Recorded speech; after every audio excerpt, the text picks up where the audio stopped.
సంవత్సరాల తరబడి ఎన్ని మందులు వాడినా మీ మోకాల నొప్పులు తగ్గట్లేదా? ప్రాణ పెయిన్ క్లినిక్ లో అత్యాధునిక చికిత్స. నమస్కారం, వెల్కమ్ టు సుమన్ టీవీ. ఇది నీ స్థాయి అని చెప్పిన వాళ్ళకి ఇదే నా స్థాయి అని చాటి చెప్పిన సివిల్ 780 ర్యాంకర్ ఉదయ్ కృష్ణారెడ్డి గారు మనతో పాటు స్టూడియోలో ఉన్నారు. వారితో మాట్లాడదాం. నమస్కారం ఉదయ్ కృష్ణారెడ్డి గారు. First of all congratulations. Thank you అండి. Thank you. నర్వస్ ఫీల్ అవుతున్నారా? ఇంకా లేదండి, నర్వస్ ఏం ఫీల్ అవ్వదు. చాలా ఇంటర్వ్యూస్, చాలా బిజీగా లాస్ట్ 2-3 డేస్ అలాగే గడిచింది.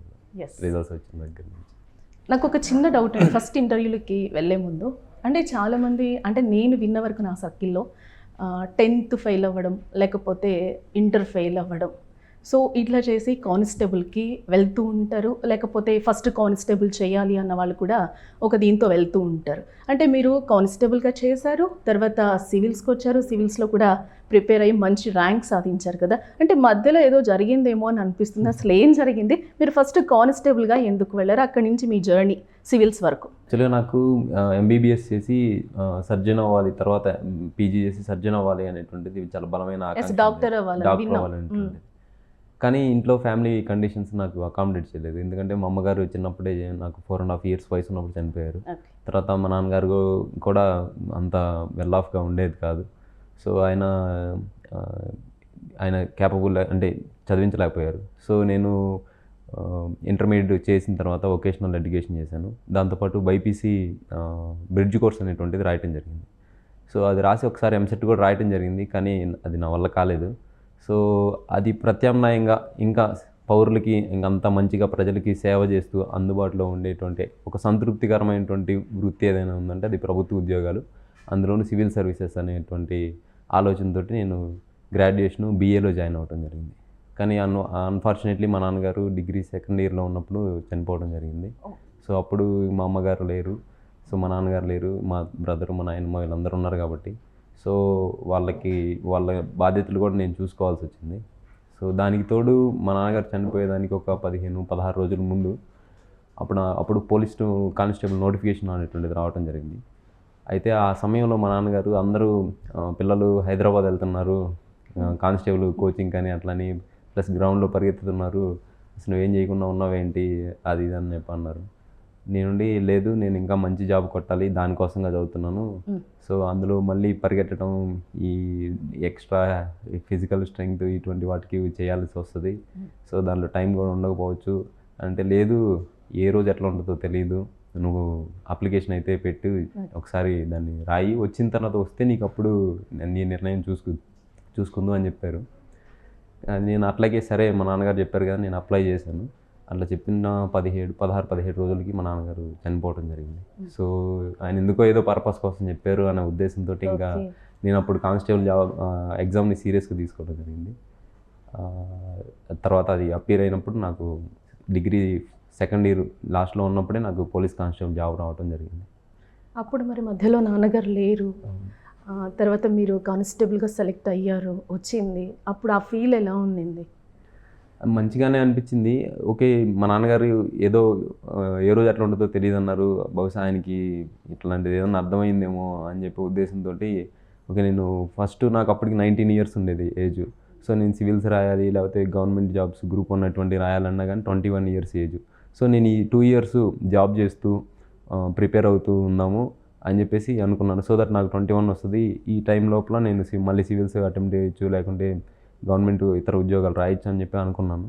సో ఆ ఆలోచనతో నేను జాయిన్ అవ్వడం జరిగింది. జాయిన్ అయ్యి ప్రిపరేషను నా లీజర్ టైంలోనే నేను కంటిన్యూ చేస్తూ వచ్చాను. అయితే అలా కాలం గడుస్తున్న కొద్దీ డిపార్ట్మెంట్లో నాకు కొంతమంది ఒక ఉన్నతాధికారి నన్ను పర్సనల్గా టార్గెట్ చేయడం జరిగింది. ఆయనకి వ్యక్తిగతంగా నన్ను ఒక్కనే కాదు, నాతో ఉన్నటువంటి తోటి కానిస్టేబుల్స్ కొంతమంది ఉన్నారు. వాళ్ళకి ఏంటంటే వాళ్ళకి ఆ సామర్థ్యం లేదు కాబట్టి ఇంకా అది భరించి ఆడే ఉండిపోయారు. సో కొంతమంది ఇంకా ఇతర జాబులకు వెళ్ళగలిగారు. కానీ నేనే కాస్త ధైర్యం చేసి ఇంకా సివిల్స్ ఆయనకంటే ఉన్నత స్థాయికి వెళ్ళాలనే ఉద్దేశంతో రావడం జరిగింది. సో నాతోటి పోలీస్ స్టేషన్లో పనిచేసినటువంటి వాళ్ళకి ఆ అధికారి యొక్క తీరు ప్రవర్తన కావాలని వ్యక్తిగత కక్షలు పెట్టుకుని ఎలా చేస్తారనేది వాళ్ళకి తెలుసు. సో ఆ విధంగా జరిగింది. కానీ అది కూడా నేను బరాయిస్తూనే వచ్చాను. ఓకే, రకరకాల వ్యక్తులు ఉంటారు వ్యవస్థల్లో, కానీ అది ఒక ట్రిగ్గర్ పాయింట్ వరకు వచ్చేసిందండి. 2018 ఆగస్టు 10వ తేదీన ఆ ట్రిగ్గర్ పాయింట్ వచ్చేసింది. సో ఆ రోజు నన్ను చాలా అవమానకరంగా మాట్లాడి 60 మంది కానిస్టేబుల్స్ ముందు మాట్లాడి చేసినప్పుడు ఇంకా నాకు అది తట్టుకోలేకపోయాను. సో అది చాలా బాధేసింది. దాన్ని ఎట్లా అంటే దాన్ని మానసికమైనటువంటి ఒక ట్రామాని కలిగించింది నాకు. ఎగ్జాక్ట్లీ. ఏంటంటే మీరు కానిస్టేబుల్ అవ్వడానికి అప్పుడు అయినప్పుడు కూడా మీకు 19 ఇయర్స్ అన్నారు, నాన్నగారు పోయారు. సో పోయిన తర్వాత మళ్ళీ కానిస్టేబుల్గా వచ్చారు. ఇక్కడ మళ్ళీ మీకు జరిగిన సిఐ నుంచి ఒక అవమానము. సో ఈ మొత్తం స్ట్రగుల్ని ఎట్లా బేర్ చేశారు? దాంతోపాటు సివిల్స్ అంటే ఆషామాషి విషయం అయితే కాదు మాకు తెలిసినంత వరకు కూడా. దీన్నంతా కూడా ఎట్లా ఇది చేయగలిగారు? మళ్ళీ ర్యాంక్ సాధించడం, ఈ స్ట్రెస్ ఎట్లా అనిపించింది అసలు? స్ట్రెస్ అనేటువంటిది చాలా భయంకరంగా ఉంటుందండి. అది ఏంటంటే ఒకవైపు మనకి ఇష్టం ఉండదు జాబు, ఆ జాబ్ మనకి ఇష్టం లేని జాబ్, కానీ ఫ్యామిలీ బర్డన్స్. సో దీనికోసం చేయాలి, కానీ మళ్ళీ మన డ్రీమ్ని ఫాలో అవ్వాలి. మనకి ఇష్టం లేని జాబ్ చేయాలి, మన ఫ్యామిలీ బర్డన్స్ చూసుకోవాలి, మన డ్రీమ్ కోసం మనం పని చేయాలి. అంటే ఈ మూడు సైమల్టేనియస్గా జరగాలి. కానీ ఈ మూడు కనుక ఒకదానికొకటి కాంప్లిమెంటరీగా ఉన్నాయనుకోండి, నేను జాబ్ చేస్తుంటే మా ఫ్యామిలీ బర్డన్ రెస్పాన్సిబిలిటీ ఫుల్ఫిల్ అవుతూ నాకు కూడా నా టైం కొంత నేను ఉపయోగించుకోగలుగుతుంటే సివిల్స్కి ఓకే. అట్లా ఉపయోగించుకోలేకపోగా నాకు ఉన్నటువంటి సమయాన్ని కూడా ఒక అధికారి నాకు వ్యక్తిగతంగా నా మీద టార్గెట్ చేసి ఇంకా మెంటల్గా స్ట్రెస్ చేయటం, హరాస్ చేయటం అనేటువంటిది జరిగింది. సో ఆ టైంలో చాలా బాధ వేస్తుంది. ఒక్కోసారి అయితే రూమ్లోకి వెళ్ళిపోయి ఈ యూనిఫామ్ అట్లా తీసి బట్టలు తీసి నాకు వద్దు ఈ జాబు అని విసిరేసిన క్షణం కూడా ఉంది. నాకు బాగా గుర్తు. అట్లా చొక్కా తీసి విసిరేసిన క్షణాలు అప్పుడు అనిపించుకొని మళ్ళీ కాసేపు ఆలోచించుకొని ఓకే ఇది మన రెస్పాన్సిబిలిటీ ఉంది, తీసుకోవాలి, చేయాలి అని చెప్పి మళ్ళీ స్ట్రెంగ్త్ని రీగెయిన్ చేసుకున్న క్షణాలు కూడా నేను గుర్తు చేసుకుంటానండి. ఎస్, అంటే దీంతోపాటు స్ట్రగుల్స్ కూడా చాలా ఫేస్ చేశారు. ఒకటి రిజైన్ చేయడానికి కూడా మీరు కానిస్టేబుల్ విషయంలో కూడా మేము విన్నాము. ఏంటి అక్కడ ఏదో చాలా స్ట్రగుల్ ఫేస్ చేసినట్టు? అవునండి, రిజిగ్నేషన్ ఇప్పుడు నాకు ఆ రోజు నాకు అవమానంగా జరిగినప్పుడు నేను ఆ రోజే రిజిగ్నేషన్ లెటర్ అనేటువంటిది ఇవ్వటం జరిగింది మేడం. ఆ సిఏ గారు ఉండి ఏంటి బెదిరిస్తున్నావా నువ్వు నన్ను, అది ఇది అని చెప్పి ఇంకా గదిమారండి. అట్లా గదివిన తర్వాత లేదు సార్ నేను ఆలోచించే నేను నిర్ణయం తీసుకున్నాను అంటే అప్పుడు నేను ఫస్ట్ ఓన్ హ్యాండ్ రైటింగ్తో రాసి ఇచ్చాను. అది ఇస్తే అట్లా కాదు నువ్వు డిటిపి చేసుకొని తీసుకురా అన్నారు. సో నేను కూడా అది కూడా వెంటనే చేసుకొని తీసుకొచ్చాను. వచ్చిన తర్వాత ఆయన అనుకున్నారు ఈ గంటలో నేను ఏదన్నా నా డెసిషన్ని రివ్యూ చేసుకుంటాను ఎట్లా అనుకున్నారు, కానీ నేను అది చేసుకోలేదు. నేను మైండ్ఫుల్గానే డెసిషన్ తీసుకున్నాను. ఇంకా బేరబుల్ పాయింట్ కాదనమాట, భరించలేకపోయాను. సో అది నేను ఆ రిజిగ్నేషన్ ఇచ్చేసిన తర్వాత నాకు ఉన్నటువంటి surrender leaves and commutation leaves కొన్ని ఉంటాయి. సో అవి తీసుకొని నా లెటర్ని రిజిగ్నేషన్ లెటర్ని ఫార్వర్డ్ చేయండి సార్, ఈ లోపు నాకు అది నా లీవ్ అయిపోయే లోపల అది యాక్సెప్ట్ అయిపోతుంది. సో అని చెప్పేసి నేను ఆ లీవ్ తీసుకోవడం జరిగింది.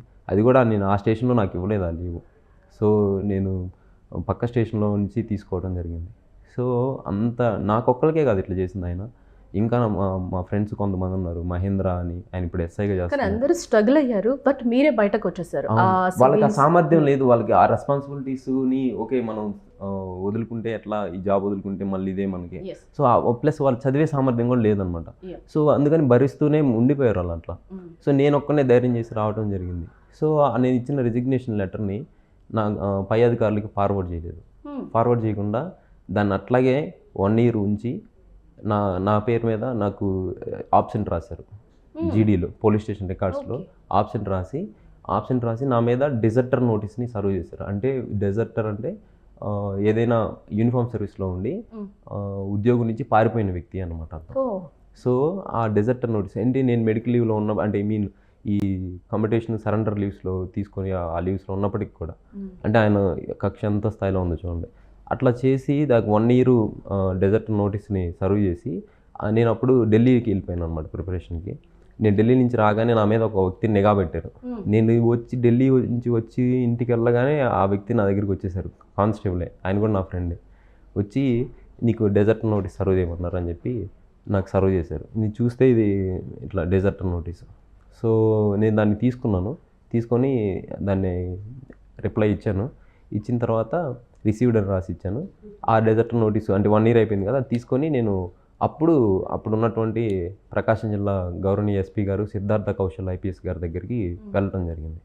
వెళ్ళి సార్ ఇదిగో ఈ విధంగా జరిగింది, నేను ఆ రోజు రిజిగ్నేషన్ ఈ విధంగా సబ్మిట్ చేశాను, ఈ విధంగా ఈ సరెండర్ స్లీవ్ తీసుకున్నాను, తర్వాత కానీ నాకు ఈ రిజిగ్నేషన్ లెటర్ని ఫార్వర్డ్ చేయకుండా ఉద్దేశపూర్వకంగా ఈ విధంగా ఆ అధికారి వ్యక్తిగత కక్షతో ఈ విధంగా చేశారు సార్ అని చెప్పి నేను నా గోడు వెళ్ళబోసుకుంటే సార్ ఉండి ఓకే జెంటిల్మెన్, నువ్వు యూ డోంట్ వరీ, నీ spirit I really appreciating your spirit.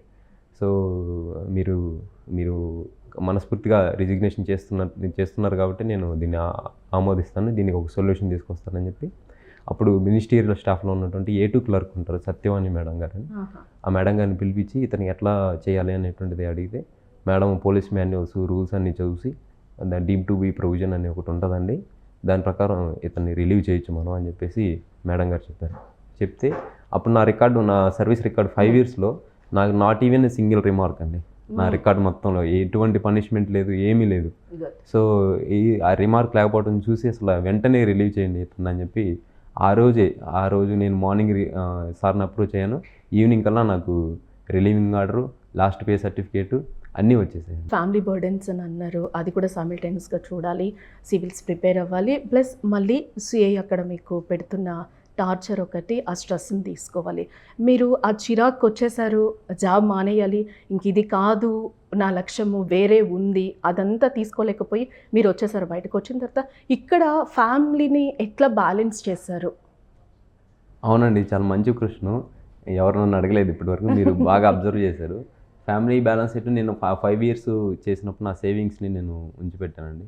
అదేవిధంగా మా నాయనమ్మ గారికి నేను రిజైన్ చేసినటువంటి విషయాన్ని నేను చెప్పలేదండి. ఎందుకనంటే ఆమెకి ఇప్పుడు ఎట్లా ఉంటుందంటే తల్లిదండ్రులు లేరు, సరే పిల్లవాడికి ఏదో జాబ్ వచ్చింది, సో కొద్దిగా ఉపశమనం వచ్చింది, ప్లస్ పెళ్లి చేసేస్తే ఒక ఫ్యామిలీ ఏర్పడుతుంది వీళ్ళకి అనేటువంటి ఆలోచనతోటి ఆమె ఉండేది. సో మా నాన్నమ్మ గారు అట్లా ఉండేసి ఓకే మళ్ళీ నేను ఏదన్నా లీవ్కి వెళ్తానా, ఇన్ఫ్యాక్ట్ నేను ఢిల్లీ ప్రిపరేషన్కి వెళ్తాను అన్నప్పుడు ఆమె నువ్వు ఢిల్లీ వెళ్తే నేను ఊరేసుకొని చనిపోతానని చెప్పాను. ఎందుకనంటే నేను ఇక్కడే ఉండాలి, ఆమెకు ఎదురుగా ఉంటే ఆమెకు కాస్త హ్యాపీ, తర్వాత ఇంకోటి మ్యారేజ్ చేసుకుంటే ఒక ఫ్యామిలీ ఏర్పడుతుంది. సో అది ఆమె ఉద్దేశం అనమాట, ఉన్నప్పుడు అన్నీ జరగాలి. సో నువ్వు ఢిల్లీ వెళ్తే నేను ఊరేసుకొని చనిపోతాను అనేది. సో అటువంటి ఇంపల్సివ్ మైండ్ ఉన్న మనిషికి నేను రిజైన్ చేశానని చెప్తే ఆమె తట్టుకోలేదు. సో నేను అప్పుడు నాకు ర్యాంక్ వచ్చే వరకు ఆమెకి నేను రిజిగ్నేషన్ చేసిన సంగతి తెలియదు. హైదరాబాద్లో జాబ్ చేస్తున్నాను అని చెప్పేసి చెప్పా, మా తమ్ముడికి చెప్పాను, అట్లాగే అందరికీ చెప్పాను. చెప్తే అట్లాగే మేనేజ్ చేశాను. అంటే నానమ్మతో కూడా మీకు ఎక్కువ అటాచ్మెంట్ అని విన్నాం. అవునండి, చాలా ఎక్కువ అటాచ్మెంట్. చిన్నప్పటి నుంచి మా అమ్మగారు లేని లోటు మాత్రం నాకు చూపించలేదు ఆమె, అంటే పోషణ పరంగా వాటి పరంగా. ఎమోషనల్గా ఏంటంటే కొన్ని ఇప్పుడు ఆమెకు చెప్తే అర్థం కాదు. ఎగ్జామ్లో ఫెయిల్యూర్ అయ్యాము అంటే అన్నయ్య రాసిన మార్కులు వచ్చినాయా అంటది, ఆమెకు పాస్ అయ్యే రిజల్ట్స్ అనేది కూడా తెలియదు. సో అట్లా ఆమెకి అవగాహన అనేట్లేదు. కానీ మంచి పోషణ ఆలనా పాలన అయితే మాత్రం చాలా బాగా చూసుకుంటుంది. ఇంకా మోర్ దాన్ మదర్ లాగే ఇంకా ఆమె మమ్మల్ని అఫెక్షనేట్గా చూసుకునేది అనమాట. ఇప్పుడు హ్యాపీయా? ఇప్పుడు హ్యాపీ, చాలా హ్యాపీ అండి. మీరు దాచిన దానికి ఈరోజు రివీల్ అయిపోయిన తర్వాత ఆ హ్యాపీనెస్ ఎట్లుండే నానమ్మది? ఆమె ఫస్ట్ చెప్పగానే పోలీసు వాడు అనుకున్నారు, ఆ దొంగోడరా వీడు చెప్పలేదు అట్లా అన్నది. తర్వాత ఆమెకు తెలియదు సివిల్స్ అంటే కూడా ఏంటిదని. మా ఫ్రెండ్ ఒక ఆయన విఆర్ఓ ఉండేది, యోగి అని, ఆయన నా దగ్గరికి వచ్చినప్పుడు కార్ వేసుకొని వస్తుంటాడు. వచ్చినప్పుడు ఆమె చూసి ఇప్పుడు జాబ్ వచ్చిందంటే విఆర్ఓ కంటే మంచిదేనా, విఆర్ఓ జాబేనా అంటది. సో దానికంటే పెద్ద జాబే అని చెప్పి అప్పుడు చెప్పడం జరిగింది అనమాట. అంటే ఇక్కడ ఫ్యామిలీని కూడా బ్యాలెన్స్ చేసుకుంటూ వచ్చారు. అంటే నేను కానిస్టేబుల్ వదిలేసాను, సివిల్స్ ప్రిపేర్ అవుతున్నాను, చాలా స్ట్రెస్ ఉంది, పోనీ సిఐ దగ్గర నుంచి వచ్చేసిన తర్వాత కూడా మీరు కొంచెం ఫ్రీ అయిపోయారు. బట్ సివిల్స్ నేను ర్యాంక్ సాధిస్తానా, లేకపోతే కానిస్టేబుల్ జాబ్ ఒకవేళ నాన్నప్పుడు చెప్పారు, నేను ఇప్పుడు వదిలేసుకున్నాను వచ్చేసాను, ఇట్లాంటిది ఏమన్నా ఫేస్ చేశారు? అసలు వద్దు సివిల్స్ నాకు, నేను చేయలేనేమో అన్న ఏమన్నా ఫేస్ చేశారా? అటువంటి డౌన్కి వచ్చినటువంటి కాన్ఫిడెన్స్ లెవెల్స్, మోటివేషను, ఇటువంటి అన్ని డౌన్లోకి వచ్చిన సిచ్యువేషన్ అయితే ఉందండి సివిల్ సర్వీస్ ప్రిపరేషన్లో. అయితే నేను ఫస్ట్ 2018లో జాబ్ రిజైన్ చేసి 2019 నా ఫస్ట్ అటెంప్ట్ అండి. అప్పుడు ఫస్ట్ అటెంప్ట్లో నేను ఇంటర్వ్యూకి వెళ్ళాను. అప్పుడు ఫైనల్ కట్ ఆఫ్లో 9 marksతో మిస్ అయ్యాను. సో అప్పుడు సాధించలేకపోయాను. అప్పుడు నాకు పెద్ద నిరుత్సాహం ఏమనిపించలేదు, ఎందుకంటే 18లో కసిగా చదివాను, 19లో అటెంప్ట్ ఇచ్చాను, ఇంటర్వ్యూ దాకా వెళ్ళాను. ఓకే నెక్స్ట్ టైము చిన్న మిస్టేక్. అప్పుడు ఏమైందంటే నేను మెయిన్స్లో 110 marksకి రాయలేదండి అసలుకి, టైం సరిపోక. సో నేనేమనుకున్నా అంటే ఓకే నెక్స్ట్ టైము ఆ 110 marks రాస్తే మనం లిస్ట్లో ఉంటాము. సో అది అనుకొని ఓకే నెక్స్ట్ ఈసారి మిస్టేక్ నాకు రెక్టిఫై చేయాలి. బట్ 20లో నాకు కోవిడ్ ఇన్ఫెక్షన్ అనేటువంటి తర్వాత ఎగ్జామ్ రాయలేకపోయాను. తర్వాత 21లో రాసినప్పుడు CSAT ఫెయిల్ అయ్యానండి. అంటే ప్రిలిమినరీ స్టేజ్లోనే 2 పేపర్లో ఒక పేపర్ CSAT, అది ఫెయిల్ అయ్యాను. సో అప్పుడు ప్రిలిమినరీ స్టేజ్లో డిస్క్వాలిఫై అవ్వటం కొద్దిగా బాధ అనిపించింది. కానీ ఇంకా ఎఫర్ట్స్ని ఇంక్రీజ్ చేశాను. ఓకే. ఇంక్రీజ్ చేసిన తర్వాత కూడా 22లో సీసెట్ మళ్ళీ పోయిందండి ప్రిలిమినరీ స్టేజ్లో. అప్పుడు నాకు చాలా బాధ అనిపించింది, చాలా డిమోటివేట్ అయిపోయాను. సో ఒకవైపు కెరీర్ లేదు, అది ఇంట్లో తెలియదు. సో ఇంకోవైపు ఏమో మనకి ఇటువంటి డిఫికల్టీస్, అంటే despite of giving lot of inputs and efforts, అంటే ఎఫర్ట్స్ ఇచ్చినప్పటికీ కూడా ఫెయిల్ అవటం అనేది చాలా బాధ ఇచ్చింది. అప్పుడు నేను బాగా డిప్రెస్ అయిపోయాను, ఒక్కడనే ఉండేవాడిని. సో ఇంటికి ఫోన్ చేసేవాడిని కాదు, మా తమ్ముడితో మాట్లాడేవాడిని కాదు, ఇట్లా ఉండేదన్నమాట సిచ్యువేషన్. చెప్పుకోలేండి. మా ఫ్రెండ్స్కి వాళ్ళకి చెప్పాను. మా మామయ్య గారు ఉండేవాళ్ళు.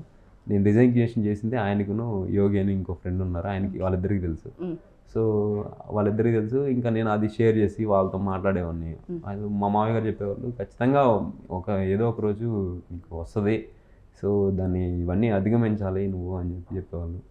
సో అప్పుడు నేను స్పిరిచువల్ పాత్రలోకి, అంతకుముందు నాస్తికుడిగా ఉండేవాడిని. అది కూడా విన్నాం, నేను అదే అడగబోతున్నాను. నాస్తికుడిగా ఉండేవాడిని, దేవుడు లేదు, దెయ్యం లేదు, ఏం లేదు, అంతా సైన్స్ అని. బట్ మనకి తెలియని, మీరే తెలియకుండా పారాయణం కూడా చేశాను. అవునండి, అవును. హనుమాన్ చాలీసా మీకు చెప్పలేదు, రిజల్ట్స్ నాకు 16వ తేదీ వస్తాయని తెలియదు.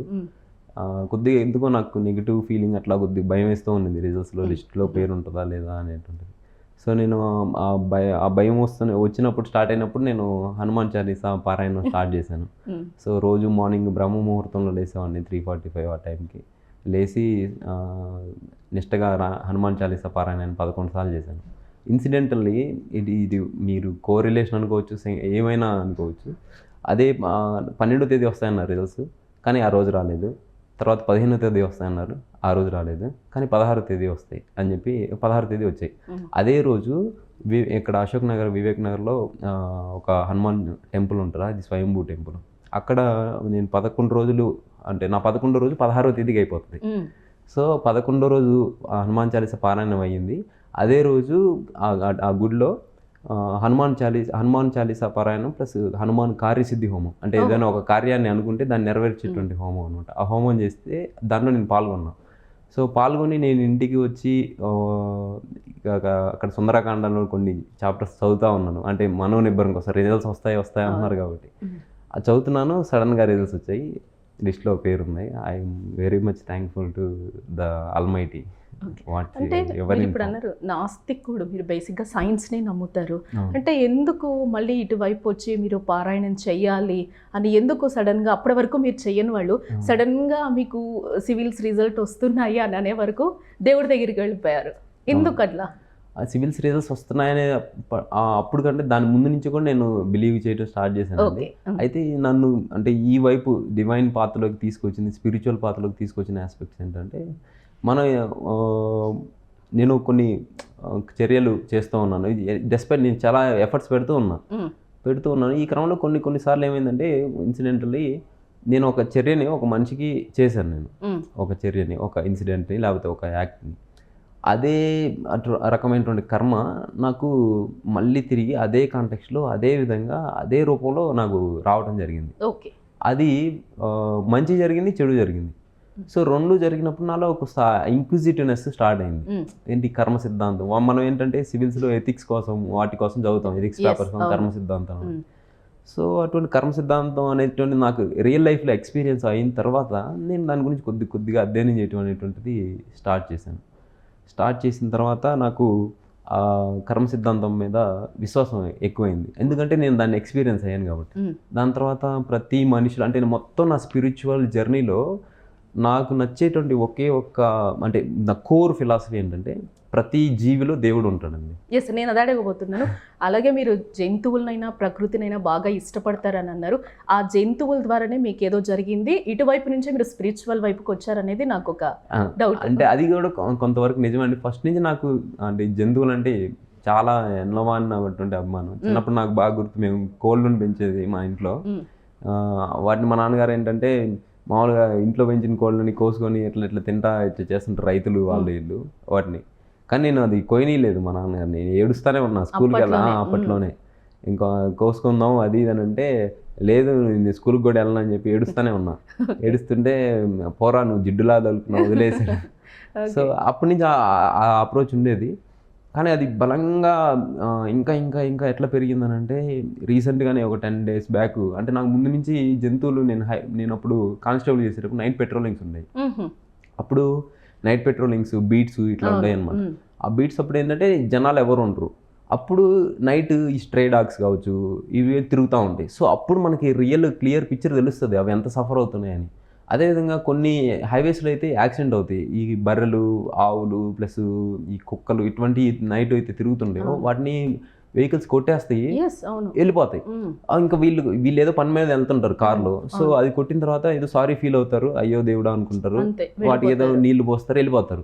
అదే దాని చనిపోతుంది. అది ఆ చనిపోయే క్రమంలో దాని మోగ వేదన నేను కొన్నిసార్లు చూశాను ఆ హైవేలో. అసలు ఎంత బాధ అనిపిస్తుంది అంటే, ఇప్పుడు మనకి చిన్న దెబ్బ తగిలితేనే ఎంత బాధ అండి.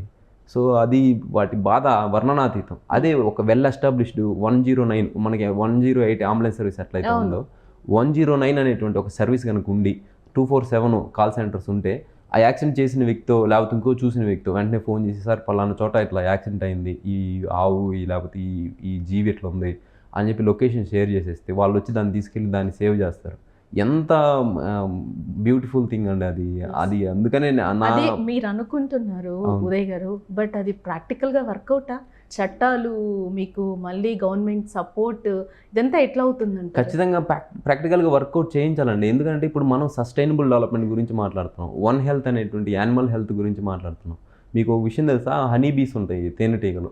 అవి కనుక మొత్తం ఈ రోజున అంతమైపోతే మానవ నాగరికత అనేటువంటిది ఒక రాబోయే 7-8 సంవత్సరాలు లేకపోతే ఒక డికేడ్లో ఆహార కొరతను ఎదుర్కొని చనిపోతాం మనం కూడా. సో అంత సింక్రనైజేషన్ తోటి మనం ఉంటాం. సో ప్రభుత్వాలు ఇప్పటికి వన్యప్రాణి చట్టాలు కావచ్చు, రిజర్వ్ ఫారెస్ట్లు కావచ్చు, శాంక్చురీస్ కావచ్చు, బయోస్పీ రిజర్వ్స్ కావచ్చు, ఫ్లాగ్షిప్ స్పీసెస్ కావచ్చు, ఇటువంటి వాటన్నిటిని మనం గవర్నమెంట్ చేస్తూ ఉంది. కొన్ని ఎన్జిఓస్ కూడా ఇటువంటి ఎన్జిఓస్ కూడా వాటిని చేస్తున్నాయి. సో మనకి విల్లు ఉండాలండి. ఆ విల్లు, ఆ దృఢమైనటువంటి కాంక్ష ఉండాలి. ఈ దృఢమైనటువంటి కాంక్ష, ప్రతి జీవిలో దేవుడు ఉంటానటువంటి ఒక తాత్వికమైనటువంటి దృక్పథం ఉండి వాటిని సంరక్షించాలి అనేటువంటి వాటి బాధను కూడా మనం అర్థం చేసుకునేటువంటి మనసు ఉండాలి. సో అటువంటిది రీసెంట్గా నాకు రిజల్ట్స్ రావడానికి 10 రోజుల ముందే నేను వెళ్తుంటే ఒక ఎద్దుని కార్తో కొట్టేశారు. సో కొట్టేసి అది పక్కన పడేస్తే వాళ్ళు అందరు చూస్తున్నారు, దానికి ఏదో నీళ్ళు పోస్తున్నారు. నేను బస్సులో వెళ్తా ఉన్నా, వాడపల్లి వెళ్తూ ఉన్నాను. నేను వెళ్తూ ఉంటే అక్కడ చూసి బస్సులో నేను మా కజిన్ దిగి అడిగి వెళ్ళి చూస్తే వాళ్ళకి పక్కనే హాస్పిటల్ ఉంది, జస్ట్ 100 మీటర్స్లో పశు వైద్యశాల ఉంది. అది వాళ్ళకి తెలియలా. నేను బస్సులో ముందుకెళ్తా ఆపు అంటే వాళ్ళు తీసుకెళ్ళి ఎగ్జాక్ట్గా వైద్యశాల ముందు ఆపారు. సో ఆడ నుంచి నేను పరిగెత్తుకుంటూ వచ్చి దాన్ని తీసి ఒక ట్రాక్టర్ని ఆపి దాన్ని తీసుకొని హాస్పిటల్కి తీసుకెళ్ళాం. అక్కడ తీసుకెళ్తే వాళ్ళు కొన్ని ఇంజెక్షన్స్ చేశారు. 24 hours అయితే కానీ మేము చెప్పలేమండి దాన్ని అన్నారు. అన్న తర్వాత అది ఎంత మోగవేదన అనిపిస్తుంది. నేను దాన్ని చేసి కానీ చివరికి దాన్ని రక్షించలేకపోయాను నేను. ఎందుకంటే అప్పటికే 3 hours అయిందని చెప్పారు. నేను చూసే టైం ఉండుంటే గోల్డెన్ అవర్ ఉంటుంది ప్రతి మనిషికి, అంటే యాక్సిడెంట్ అయినప్పుడు సేవ్ చేస్తే ఎంత మంచి. వాటి రుణం ఎలా మనం తీర్చగలుగుతాం, వాటి మోగ వేదన. మనకి ఏదైనా ఇబ్బంది అయితే అబ్బా అనుకుంటాం. సో వాటికి అవి చెప్పలేవు. అందుకని ఇప్పటికీ నేను మీ వేదిక, అంటే మీడియా అన్ని వేదికల తరపున రాష్ట్ర ప్రభుత్వాలని, తెలుగు రాష్ట్రాల ప్రభుత్వ ముఖ్యమంత్రి గారిని రిక్వెస్ట్ చేసేది, ఇది ఎలక్షన్ టైము. సో మీ మేనిఫెస్టోలో ఈ 109 ప్రజలకు ఏ విధంగా సేవ చేస్తారో అదేవిధంగా జంతువులకు కూడా ఈ 109ని తీసుకొస్తామని మీ మేనిఫెస్టోలో పెట్టండి. ఏ ప్రభుత్వం అయితే తీసుకొస్తుందో ఆ ప్రభుత్వానికి నేనైతే నా ఓట్ని క్యాస్ట్ చేస్తాను. అంటే మీరు సంకల్పించుకున్నది కూడా చాలా గొప్పది. సివిల్స్ అంటేనే చాలా ప్రయారిటీ ఉంటుంది. దాంట్లో మళ్ళీ మీరు 109 తీసుకొచ్చి మూగజీవాళ్ళకి ఏదో చేయాలి అనుకుంటున్నారు కాబట్టి ఖచ్చితంగా మీ లక్ష్యం నెరవేరాలని మేము కూడా కోరుకుంటున్నాం. దీంతో పాటుగా అంటే ఫ్రెండ్స్ ఏమైనా కూడా సివిల్స్ వద్దులేరా, నువ్వు చేయలేవు, ఎక్కువ కొంచెం స్ట్రెస్ ఫీల్ అవుతున్నావు అన్ని ఫ్రెండ్స్ కూడా మీకు సపోర్ట్ చేశారు అని అంటున్నారు కదా. సో వాళ్ళు కూడా ఏమైనా మీతో పాటు వాళ్ళు కూడా స్ట్రెస్ ఫేస్ చేశారు ఎప్పుడైనా? చాలా మంచి క్వశ్చన్ అడిగారండి. ఎర్లియర్ నేను డిపార్ట్మెంట్లో ఉన్నప్పుడు నేను కొంతమంది ఫ్రెండ్స్ ఉండేవాళ్ళు, వాళ్ళతోటి లేదు నేను రిజైన్ చేసి వెళ్ళిపోదాం అనుకుంటున్నాను అని అప్పుడప్పుడు ఇంపల్సివ్గా అనేది, ఈ ఉద్యోగం ఎందుకు అసలు మన కెరీర్లో. కొంతమంది కానిస్టేబుల్స్ ఇప్పటికి 22 సంవత్సరాలు అండి, అందరు కానిస్టేబుల్స్గానే ఉన్నారు, ప్రమోషన్స్ లేదు, ఏం లేవు, రికగ్నిషన్ కూడా లేదు, థ్యాంక్లెస్ జాబ్ అన్నట్టు ఫీల్ వస్తుంది. సో నేను రిజెక్షన్ చేసి వెళ్ళిపోదాం, అయితే మహా అయితే 4-5 ఏళ్ళు కష్టపడతాము, ఖచ్చితంగా జాబ్ పడతాం అనేది. అప్పుడు వాళ్ళు ఎందుకులే మామ ఇది మన ఫ్యామిలీ అంతా ఈఎంఐస్ ఉన్నాయి ఇట్లా అనుకునేవాళ్ళు. సో నేను అప్పుడు నాకు మైండ్ ఏంది పోన్ట్రా, అప్పుడు నా మైండ్ మారిపోయేది. అది ఒక సామెత ఉంటుంది అన్నమాట, ఒక కొటేషను, మీరు మీ సరౌండింగ్ సింహాలతో ఉన్నారనుకోండి, మీ ఆలోచన మీ ప్రవర్తన కూడా సింహంలాగే ఉంటుంది. మీ సరౌండింగ్ గొర్రెలు మేకలతో ఉన్నాయనుకోండి, మీరు కూడా పిరికి పందలా ఉంటారు. సో దాన్ని నేను బిలీవ్ చేశాను. నేను నా సరౌండింగ్ మంచి ఫ్రెండ్స్ని పెట్టుకున్నాను తర్వాత. నేను అప్పుడు మా ఫ్రెండ్స్ యోగి, రాజేష్, సునీల్, అదేవిధంగా కళ్యాణ్ అని, తర్వాత మా మావయ్య గారు చాలా బ్రేవ్ సోల్ అనమాట. సో నేను రిజిగ్నేషన్ చేసి చెప్పలే ఎవరికి, డైరెక్ట్ మా మావయ్య ఇంటికి వెళ్ళేసి నేను జాబ్ రిజైన్ చేశానంటే ఒక సెకండ్ అట్లా ఆలోచి ఓకే ఎందుకు అన్నాడు. రీజన్ అని కూడా చెప్పాలా, సిఏ ఎట్లా అన్నారని. నేను సివిల్స్ రాయాలనుకుంటున్నా, నువ్వు నాకు హెల్ప్ చేయాలి అని చెప్పన్నా. సరే ఏం హెల్ప్ చేయాలంటే, సో నా దగ్గర సమ్ అమౌంట్ ఉంది, దానితో నేను ముందుకు వెళ్తున్నాను, ఇంకేదన్నా నాకు అవసరం అయితే కాల్ చేస్తాను అంటే, సరే నువ్వు ఏది చేస్తానంటే నేను దానికి ఆల్వేస్ హియర్ అని చెప్పి ఆయన రాకులాగా ఉన్నారు. తర్వాత మా ఫ్రెండ్ యోగి ఉన్నారు. అదే డిపార్ట్మెంట్లో ఇట్లా ఇబ్బంది పెట్టే వాళ్ళు ఉన్నారు, ప్లస్ మంచి చేసే వాళ్ళు ఉన్నారు. శివకుమార్ గారు అని మాకు సబ్ ఇన్స్పెక్టర్, అదే స్టేషన్ సబ్ ఇన్స్పెక్టర్ ఉన్నారు అప్పుడు. ఆయన కూడా నాకు అంటే మాకు అన్నయ్య ఇంకా. సో ఆయన కూడా నాకు చాలా సపోర్ట్ చేసేవాళ్ళు. సో అందరూ ఇన్ఫ్యాక్ట్ నేను చెప్పాలంటే వాళ్ళు నాకు ఫ్రెండ్స్ అని కూడా నేను చెప్పను. ఇంకా more than that they are soldiers అన్నమాట, కమాండోస్ ఫర్ మీ. నాకు ఏదైనా ప్రాబ్లం వచ్చిందంటే కమాండోస్ ఎట్లా యాక్షన్లోకి వస్తారు అట్లా వస్తారు. ఎస్, అంటే దీంతో పాటుగా అంటే మీరు ఎక్కడైతే సివిల్స్కి ప్రిపేర్ అయ్యారో అక్కడ మీకు సపోర్ట్ ఎలా ఉంది? దాంతో పాటుగా మీకు ముందు ఎవరైనా గైడ్ చేశారా? మీకంటే ముందు ర్యాంకర్స్ ఎవరైనా కూడా వాళ్ళు సపోర్ట్ తీసుకున్న సందర్భం ఉందా? చేశారండి. నాకు చలిజాముల వెంకటేశ్వర్ అని అన్న ఐఏఎస్ ఆఫీసరు ఉన్నారు, ఆంధ్ర క్యాడర్లోనే ఉన్నారు అన్నయ్య. అంతకుముందు తిరుపతి జాయింట్ కలెక్టర్గా కూడా చేశారు, పాడేరులో ఐటీడీఏ పీడీగా చేశారు. ఓకే. సో అన్న ర్యాంక్ కొట్టినప్పుడు 2015లో కొట్టారు అన్న. సో యోగి అని చెప్పాను కదా మా ఫ్రెండ్, తను అక్కడ విఆర్ఓగా చేస్తున్నారు అప్పటికి. సో నాకున్న ఇంటెన్షన్ వాటిని చూసి ఆ రోజు అన్న దగ్గరికి తీసుకెళ్ళడం జరిగింది. అన్న కూర్చోబెట్టి మాట్లాడారు. అన్నకి సిలబస్ అన్నీ ఇట్లా చదివానున్నా, ఈ బుక్స్ చదివాను, ఇంతవరకు వచ్చాను అంటే నువ్వు ఖచ్చితంగా సాధిస్తావు అవుతాయి, నీలో అది ఆ లక్షణాలు కనిపిస్తున్నాయి నాకు. సో నువ్వు ఢిల్లీ వెళ్ళి వాజిరామన్ రవి దాంట్లో నేను తీసుకున్నాను, నీకు కూడా అక్కడ యూజ్ అవుతుంది అనుకుంటున్నాను, అక్కడికి వెళ్ళే పని అయితే వెళ్ళు, తర్వాత ఇంకేదన్నా డౌట్స్ ఉన్నా నాకు మెసేజ్ చేయి, ఫోన్ చేయని చెప్పారు. సో అక్కడి నుంచి నేను ఆ సజెషన్ తీసుకుని ఢిల్లీ వెళ్ళడం జరిగింది. కానీ అక్కడ ఏంటంటే అన్న ఏమో ఎంబీబీఎస్ డాక్టరు ఫస్ట్, ఆయనకి ఏంటంటే హిస్టరీ, పాలిటీ ఇవి కొత్తగా ఉంటాయి అన్నమాట. కానీ నాకు అక్కడికి వెళ్ళిన తర్వాత వాజిరామన్ రవిలో నాకు డిగ్రీలో నుంచే ఇవి సబ్జెక్ట్స్ ఉన్నాయి, ప్లస్ నేను కాంపిటేటివ్స్ ప్రిపేర్ అవుతుంటే నాకు అన్ని కొత్తగా అనిపించాల, మళ్ళీ అవే రిపీటెడ్గా చెప్తూ ఉన్నారనమాట, ఎక్సెప్ట్ ఇంటర్నల్ సెక్యూరిటీ ఇటువంటి కొన్ని టాపిక్స్. సో నాకు అంత వర్త్గా అనిపించలేదు. అందుకని నేను మళ్ళీ హైదరాబాద్కి షిఫ్ట్ అయిపోవటం జరిగింది. షిఫ్ట్ అయిపోయి 19లో అటెంప్ట్ అనేటువంటిది ఇవ్వటం జరిగింది. ఇచ్చి ఇంటర్వ్యూకి వెళ్ళినప్పుడు నాకు కొంతమంది మళ్ళీ మంచి వ్యక్తులు తగిలారు అనమాట. అందులో జగత్ సాయి రాళ్లపల్లి అని 2020లో 32nd ర్యాంక్ తోటి ఇప్పుడు ఉత్తరప్రదేశ్ క్యాడర్ ఐఏఎస్ ఆఫీసర్ చేస్తున్నారు. ఆయన నాకు అక్కడ పరిచయం అయ్యారు. అప్పటి నుంచి మా ఫ్రెండ్షిప్, ఆయనకి ర్యాంక్ రాకముందు నుంచి ఫ్రెండ్షిప్. ఆయన మంచి ఇన్పుట్స్ ఇచ్చేవాళ్ళు, గైడెన్స్. తర్వాత మహేష్ భాగవత్ సార్ అని ఉన్నారు, ఇప్పుడు తెలంగాణ అడిషనల్ డీజీగా ఉన్నారు సార్ కూడా గ్రూప్స్ వాట్సాప్ గ్రూప్స్ పెట్టేసి పర్సనల్గా ఇంటరాక్షన్స్ వాటిని ఇచ్చేయటం జరిగింది. తర్వాత తిరుపతిరావు గంట అని ఉన్నారు, ఆయన ఐఆర్ఎస్ ఆఫీసర్. ఆయన కూడా నా మైండ్ సెట్ని కొద్దిగా ఎగ్జామ్ పట్ల చేంజ్ చేయడం జరిగింది. సో ఇట్లా వీళ్ళందరూ నాకు మోటివేషన్, తర్వాత సపోర్టర్స్ కూడా. అదేవిధంగా ఈ ఇయర్ కాక లాస్ట్ ఇయర్ 772 ర్యాంక్ వచ్చింది భార్గవ్ పోతుబ్రెడ్డి అని. తను కూడా నాకు ఐఐటి బాంబే, నేను BA candidate, but despite of that thing he respected me lot. నాకు చెప్పేవాడు, సీసెట్ ఫెయిల్ అయ్యాను కదా, సో దాని గురించి చెప్పేవాళ్ళు. తర్వాత శామ్యుల్ వెస్లీ అని ఉన్నారు, ఆయన కూడా ఇప్పుడు గుజరాత్ గిఫ్ట్ సిటీలో పనిచేస్తున్నారు. సో ఇట్లా ఈ ఐఐటియన్స్ ఉన్నారనమాట. సో వాళ్ళు నాకు ఈ క్రమంలో పరిచయం అయ్యారు. నాకు అంతకుముందు ఒక అపోహ ఉండేది, సివిల్స్ అంటే ఐఐటియన్స్ ఇంగ్లీష్ మీడియం చదివిన వాళ్ళు వీళ్ళు కొడతారు అని. మీరు తెలుగు మీడియం అంటే కదా, మరి ఇక్కడ ఎక్కడైనా లాంగ్వేజ్ ప్రాబ్లం వచ్చిందండి, దాన్ని నేను అధిగమించాను. గ్రేట్. వర్క్ చేశాను, దాని మీద వర్క్ చేశాను.